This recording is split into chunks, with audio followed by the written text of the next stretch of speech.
Alors, le circuit de Yas Marina d'Abu Dhabi présente ses modifications. Il change pour offrir une belle finale à la F1.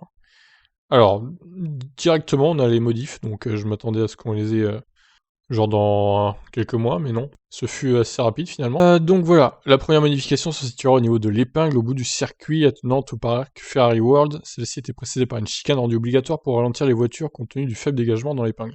Finalement, l'épingle sera un peu plus ouverte et la chicane disparaît complètement, ce qui permettra certainement une meilleure tentative de dépassement à la sortie de l'épingle et dans la longue ligne droite qui suit.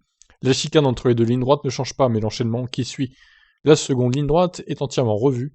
Il se composait avant d'un virage angle droit à gauche, suivi d'une chicane, ce sera désormais une courbe unique. Celle-ci sera ouverte et inclinée pour permettre au pilote de la franchir avec une forte vitesse et sur plusieurs trajectoires avant d'arriver sur le double droite rapide. Le freinage en appui devrait en être encore plus délicat. Les 4 virages qui suivent autour du Yas Hotel vont aussi subir des changements, leur angle sera adouci pour des vitesses de passage supérieures et à un rythme globalement plus élevé. Alors en tant qu'hôte de la finale de la saison depuis 2009, le circuit Yas Marina s'est imposé comme l'un des sites les plus populaires auprès des fans de sport auto du monde entier. Nous soutenons pleinement la décision d'apporter des améliorations à la piste dans le but d'améliorer l'expérience globale du sport automobile, y compris le circuit, le Grand Prix d'Abu Dhabi, tant pour les concurrents que pour les spectateurs. Étant donné sa position en tant que dernière course de la saison de F1, c'est toujours une date spéciale dans le calendrier. Cette année, ce sera la première course sur le nouveau circuit et la dernière course avant que nous entrions dans la nouvelle ère en 2022. Saïf Al-Noami, PDG d'Abu Dhabi Motorsport Management, révèle le planning de ses travaux à venir. Ce programme représente un chapitre extrêmement important de l'histoire du circuit Yas Marina.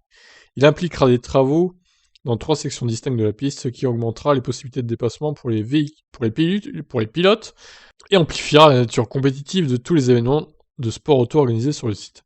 Les travaux se dérouleront au cours de l'été et devraient être terminés bien avant le Grand Prix d'Abu Dhabi de Formule 1 cette année. Nous sommes impatients de présenter notre nouveau circuit aux fans de sport auto locaux et internationaux dans les mois à venir.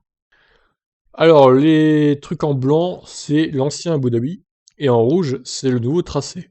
Donc au final, il y a tout au bout là l'épingle qui change, qui n'est plus vraiment une épingle maintenant, ce sera plus une courbe un peu lente.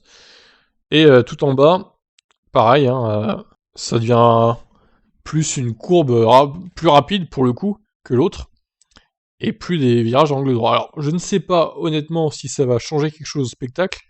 Moi, les modifications me paraissent assez light, pour être honnête. Donc, je ne suis pas bien sûr que ça améliore les dépassements, etc. Honnêtement. Donc, on verra, mais sachant que les voitures 2021 ont encore du mal à se suivre, rajouter des courbes au lieu d'enlever des virages serrés et des épingles, je suis pas sûr que ce soit une très bonne idée. Mais bon, on verra bien. Écoutez, peut-être que ça sera mieux, hein, je sais pas, on verra. Ou alors ça changera strictement rien. Je vous laisse réagir, qu'est-ce que vous en pensez de ces modifs? Ciao.